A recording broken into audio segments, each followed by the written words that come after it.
en fait,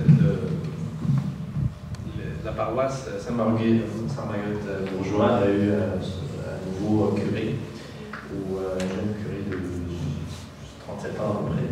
Et le groupe a essayé de lui préparer le mobilier pour qu'il puisse se loger et s'aménager à l'île des Sœurs. Puis il y avait un juif qui a donné son lit pour le curé. Donc on s'est dit comment on va faire installer un curé sur un lit juif.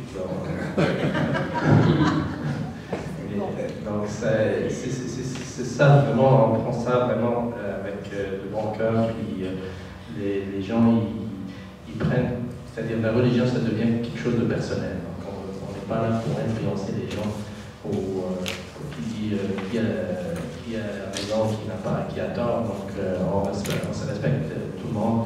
Puis c'est ça ce qui est vraiment le but, parce que avec ce qui se passe dans le monde actuellement, on veut vraiment créer une certaine sécurité, un certain vivre ensemble pour vraiment assurer la continuité pour nous et pour les générations futures dans notre collectivité. Ce projet-là a réussi grâce à différents intervenants. Comme on a tout à l'heure expliqué, il y a M. Guiroz, le développeur, il y a les bénévoles, il y a les groupes communautaires, c'est-à-dire les représentants des groupes religieuses. Puis il y a aussi différents intervenants comme les commanditaires, par exemple le monsieur, le groupe Transpart qui nous a octroyé le local. Il y a la structure métropolitaine qui gère le parc locatif à l'île des Sœurs, nous a aussi aidé avec des rabais pour les réfugiés pour qu'ils puissent s'installer et loger à l'île des Sœurs. Il y a le concessionnaire Gravel aussi qui nous a donné un camion pour faire déplacer les meubles. Et aussi il y a la ville, l'arrondissement de Verdun qui était ravi de notre projet, puis il a décidé de baptiser la place où se donnent les trois lieux de culte, le nom de la place de l'unité, étant donné qu'on a commencé par les cloches de l'unité, puis le collectif pour l'unité, et la place aussi, ça devient, ça nous fait plaisir d'avoir ce nom-là. Donc un projet social qui réussit, c'est en fait une contribution de différents intervenants de la collectivité. On ne peut pas vraiment, c'est pas juste une partie ou l'autre qui résiste. Donc tout le monde va dans la même direction. Et c'est ça ce qui vraiment fait le succès de ce groupe. Voilà. Donc on voit ici par exemple le centre, les trois centres de commerce. Le premier à gauche, c'est la paroisse, le milieu, centre travail. Puis après, il y a deux commerces. D'ailleurs, c'est un vendeur, c'est un commerce de produits pour les chats et les chiens. D'ailleurs, on dit entre les groupes, il y a entre chat et chien. Et pizzeria, puis le centre Al Jazeera, tout à fait à droite. Donc, on peut voir les autres photos.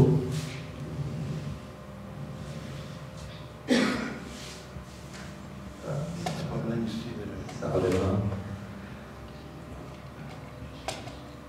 Il y a je pense la photo de la suivante, c'est l'inauguration des cloches de l'unité qui a été construite, ça fait à peu près un mois. Normalement, les églises à Montréal ferment, mais le maire était ravi d'entendre qu'il y a une église qui va va construire des cloches. Donc, pour lui, c'est un honneur de faire l'inauguration. On va démarrer peut-être. J'ai un problème avec l'ordi. Donc, le projet, ça fait maintenant un an. Nous sommes en train de négocier pour prolonger l'occupation de ce centre. Parce qu'actuellement, jusqu'à un an, nous avons octroyé le local gratuitement, mais on est en train de voir, de négocier pour, si jamais il veut, c'est-à-dire payer un loyer. Là, on va voir comment ça va se dérouler les prochains mois. Donc, on veut vraiment maintenir ce projet-là parce que non seulement il y a des donateurs très généreux qui veulent continuer à donner, surtout maintenant avec l'arrivée de l'hiver. Les bénévoles aussi ils veulent continuer à participer, ils ne veulent pas que leur activité s'arrête. Et surtout les familles, les réfugiés, ils trouvent aussi le besoin d'aller chercher en fait, ce qu'ils ont besoin en fait. Donc c'est pour ça on maintient vraiment à ce que le projet continue. Si jamais qu'on ne voit pas, c'est-à-dire une solution avec le propriétaire, on pensera à d'autres projets. De toute façon, on a déjà d'autres initiatives à faire dans notre collectivité, comme je vous ai dit tantôt, et participer avec aider les enfants malades ou bien les itinérants de l'arrondissement. Voilà, je pense fait tout. J'aurais bien aimé rajouter un petit détail pour vous illustrer encore plus le fait de bien accueillir ces gens-là, comment eux après très rapidement prennent conscience qu'eux aussi doivent donner leur part à cette société. C'est qu'on a commencé vraiment à distribuer des dons l'année dernière au mois de novembre. Il y a des familles qui sont là depuis le mois de juin, avant l'annonce du président Trudeau. Alors, ces gens-là, ces familles-là, entre autres, il y en a d'autres, qui reviennent à leur tour faire du bénévolat. Donc, ils viennent se servir, c'est bien beau. Deux fois à chaque saison, c'est suffisant, vêtements d'été, vêtements d'hiver. Et là, elle nous dit, oui, mais est-ce que je peux aider? Et là, on leur donne les plages horaires, on dit, nous, tel jour, on va faire telle chose. Puis elles reviennent. Celles qui ont la plateforme linguistique vont des fois aussi aller faire du support pour nous dans les hôpitaux. Parce que aussitôt qu'ils tissent un lien avec une bénévole, ils ne veulent plus avoir les interprètes des hôpitaux. Les interprètes sont assermentés, ils ont les mots techniques, ils ont la terminologie médicale. Nous, on n'a pas. Nous, on sait dire poumon, on sait dire radio, puis hépatite. Eux, finalement, moi, ça m'est arrivé plusieurs fois. Ils se sentent un peu à découvert. Donc, ils sont là surtout pour les femmes, pour les suivis des enfants. Ils sont là, ils disent non, finalement, on ne veut plus l'interprète. Mais nous, ça nous met aussi dans le trouble. On ne veut pas non plus aller par-dessus une certaine autorité. Donc, on essaie de trouver la place de chacun dans cette société-là. Puis, nous est arrivé un truc la semaine dernière. Il y a une famille qui avait un rendez-vous à l'hôpital. Puis là, ils m'appellent.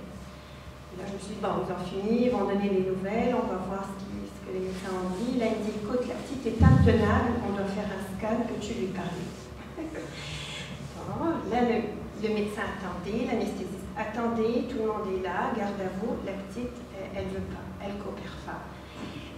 C'est là que j'ai réalisé vraiment le lien d'attachement. Elle a 8 ans, la petite, c'est pas beau. Puis finalement, la petite, je lui ai parlé au téléphone, elle s'est calmée, puis elle a fait son scan, puis tout va bien. Donc moi, quand j'ai atterri là-dedans, mon métier, j'étais à 1000 années-lumière de ça. J'ai jamais, hormis faire du bénévolat à l'SPCA ou à l'Université de Montréal, je n'ai aucun qualificatif pour ça. Mais on se rend compte que finalement, c'est donné à tout le monde de pouvoir faire ça. Celui qui a une voiture va pouvoir accompagner, voyager les gens, ramener. C'est pas impossible. C'est ça qu'on veut véhiculer comme message. Venez, invitez les gens, venez voir les activités, venez voir ce qu'on fait, ramenez aussi vos idées, vos initiatives personnelles, et c'est là qu'on va travailler finalement tous main dans la main. Oui, c'est vrai. Geneviève s'est absentée la dernière minute, malheureusement, elle a des circonstances personnelles qui l'ont empêchée d'être avec nous aujourd'hui. C'est que cet été, on a eu un petit... les gens sont en vacances, les bénévoles ne sont pas là, et d'un autre côté, il y avait une grande effervescence autour des gens qui se sentent un peu, en guillemets, handicapés par rapport à la langue. Ils veulent aider, ils veulent faire plus, mais ils ne parlent pas l'arabe. Donc, Geneviève a mis en place un comité de francisation. Elle a dit, l'été, il y a plein d'écoles de francisation fermées, il y a plein de familles qui sont arrivées ici, qui sont sur des listes d'attente pour intégrer les écoles.